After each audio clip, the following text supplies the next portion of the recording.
You know, not every train travels on the rails. And that's especially true with this brand new rail car. This was heading towards Albany. Somehow they're due for California, but I'm not sure how, as this car was traveling east. But we look at one of the newest cars to one of the oldest.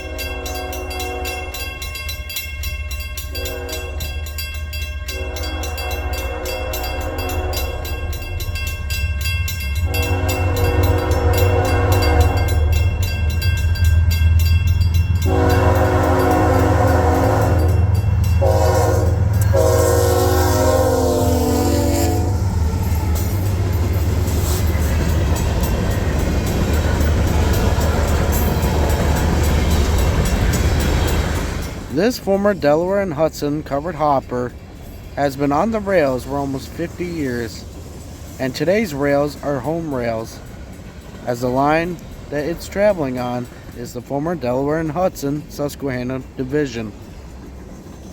The last time this car probably would have went through here was probably behind the lightning striped diesels.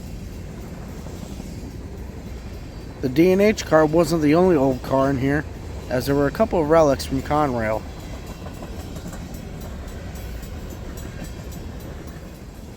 The Conrail car is a lease from the 1990s.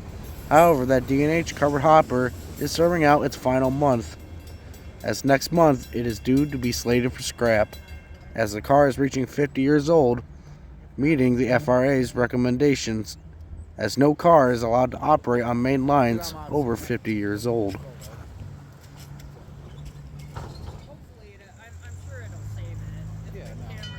Later that night, we're back in Bainbridge for NS Train 264.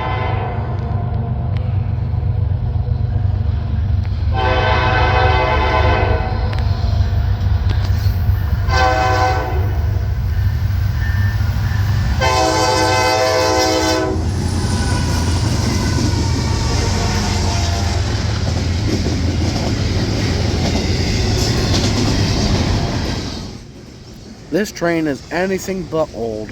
It is one of the sleekest freight trains out there. As the intermodal business, at least with the containers, has been around only since the 1990s. Before that, it was piggyback trailers on flat cars.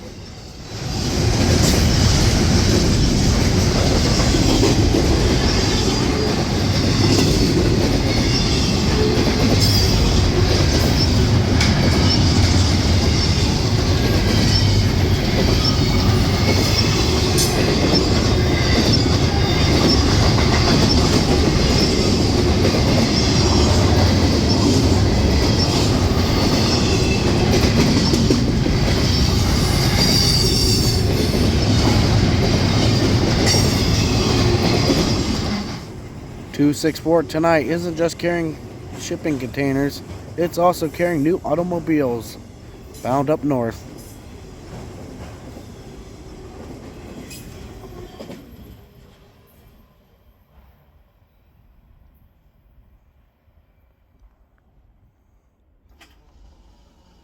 We talk about old, so how about an old paint scheme on a new locomotive?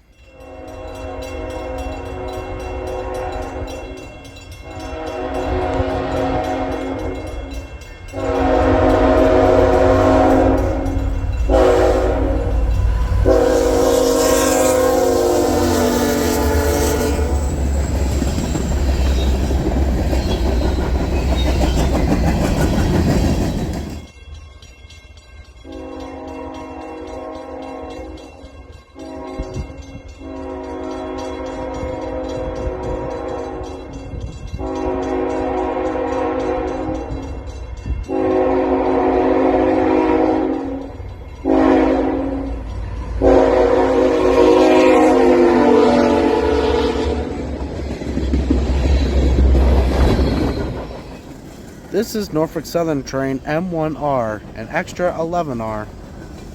This train had the NS 1072 second, the Illinois Terminal Heritage Unit.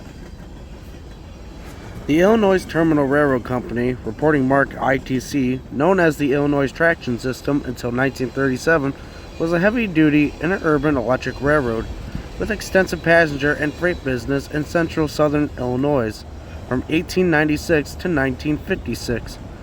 When the Depression-era Illinois traction was in financial distress and had to recognize the Illinois terminal name was adopted to reflect the line's primary money-making role as a freight interchange link to major railroads at its terminal ends, such as Peoria, Danville, and St. Louis. Interurban passenger service slowly was reduced, ending in 1956. Freight operations continued, but was hobbled by tight street running in some towns, requiring very sharp radius turns in 1956. ITZ was absorbed by a consumption of connecting railroads, the main one being the N&W, who in 1982 merged with the Southern to create Norfolk Southern, which is how the Illinois terminal is a Norfolk Southern heritage.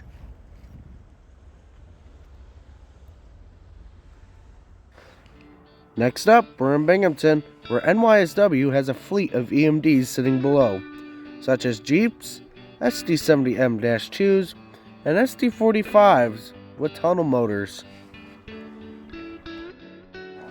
You can also see their snowplow, which I don't think that snowplow is getting much action this year. There's been hardly any snow.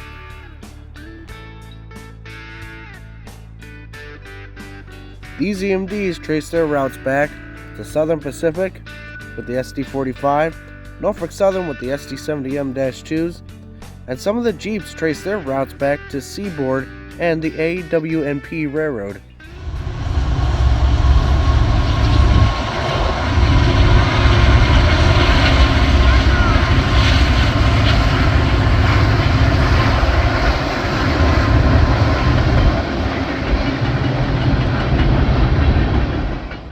Speaking of EMDs, here's 3 of them leading Norfolk Southern Train 11R. Me and Carter quickly rushed down to the Harpersville Trestle, where we caught up with 3 EMDs. SD60 6951, along with an SD70 ACE and an SD70 ACC.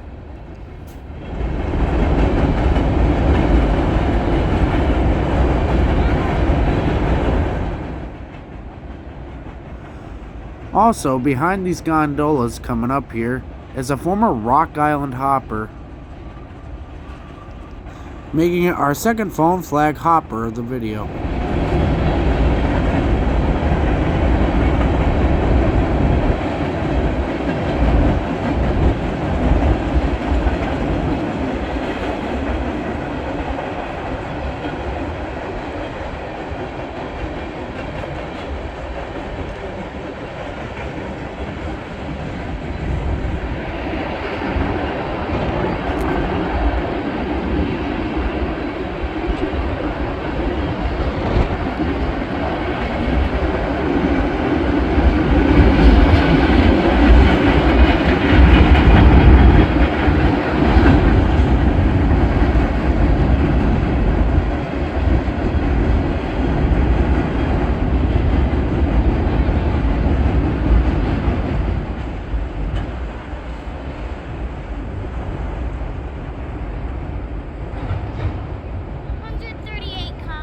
You counted all that? Yeah, it's been a long time since I did. And I told you the BNSF auto rack was the last one. Yeah, you did. So, I hope I get another train with an actual heritage unit. I don't know if there's heritage units around. I hope there is, but... I don't know where that 1072 went. Okay. I'll check. Okay. I hope I get another train. Well, we get another train. See you on a bend. God bless. Even though this might not be the end of the video.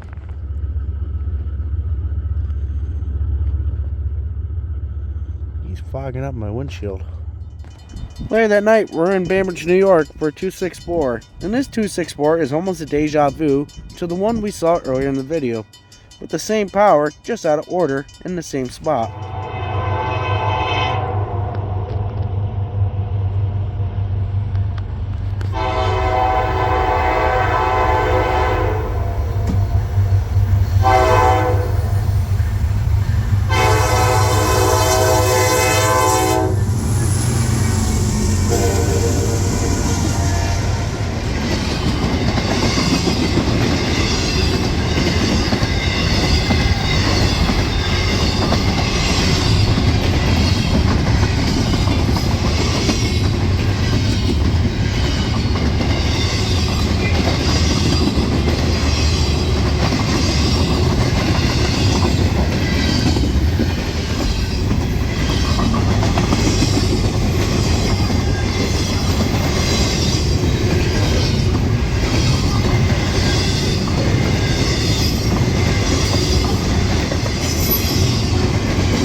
Alright, that was fun. Now I gotta get this encaged animal home.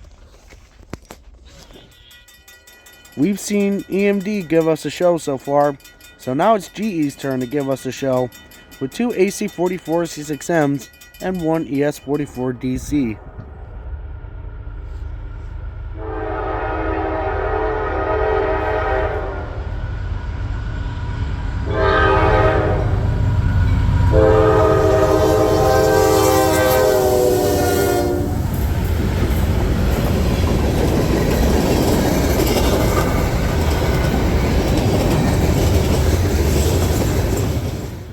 The 2 AC44 C6Ms are rebuilt from General Electric's -944 CW series. GE is now under the name Wabtec, so now it's officially Wabtec GE. The third unit, being an ES44 DC, is part of General Electric's Evolution series, one of the most popular locomotive series of all time, and you can find examples of the Evolution series working across the world.